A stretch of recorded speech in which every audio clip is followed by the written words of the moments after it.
Counting cricket চ্যাম্পিয়নশিপে অভিষেক ম্যাচে বল হাতে ঝড় তুললেন হাসান মাহমুদ। প্রথম ম্যাচেই দেখালেন নিজের সামর্থ্য এবং প্রথম ইনিংসেই তুলে নিলেন 3 উইকেট, আর দ্বিতীয় ইনিংসে একাই শিকার করলেন 6 উইকেট। সব মিলিয়ে এক ম্যাচে 9 উইকেট শিকার করে রীতিমতো বিশ্ব রেকর্ড করে ফেললেন হাসান মাহমুদ। চোখ ধাঁধানো পারফরম্যান্স, কাউন্টিং চ্যাম্পিয়নশিপ লিগে সর্বোচ্চ উইকেট শিকারকারীর রেকর্ড এখন তার। প্রিয় দর্শক, এসবের বিস্তারিত থাকছে ভিডিওর প্রতিবেদনে। প্রথমবারের মতো কাউন্টিং চ্যাম্পিয়নশিপ ক্রিকেট লিগে দল পেয়েছেন হাসান মাহমুদ। তাকে কোটি টাকার ভিত্তিমূলক দলে নিয়েছে ক্যান্টর। তবে এই প্রথমবারের মতো বাইরের কোনো প্রিমিয়ার লিগ খেলতে দল পেয়েছিলেন তিনি। তবে প্রথম ম্যাচেই সুযোগ পেয়ে বল হাতে অভিষেকটা সুন্দরভাবে রাঙালেন হাসান মাহমুদ। চোখ ধাঁধানো পারফরম্যান্স, কাউন্টিং চ্যাম্পিয়নশিপ লিগে বল হাতে গড়লেন রেকর্ড।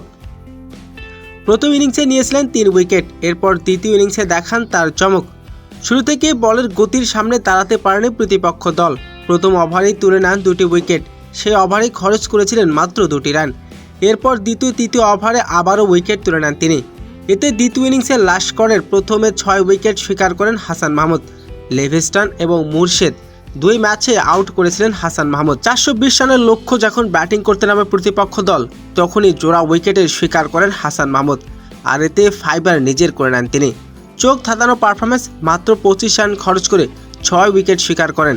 কাউন্টিং চ্যাম্পিয়নশিপ লিগে বল হাতে রেকর্ড করেন হাসান মাহমুদ।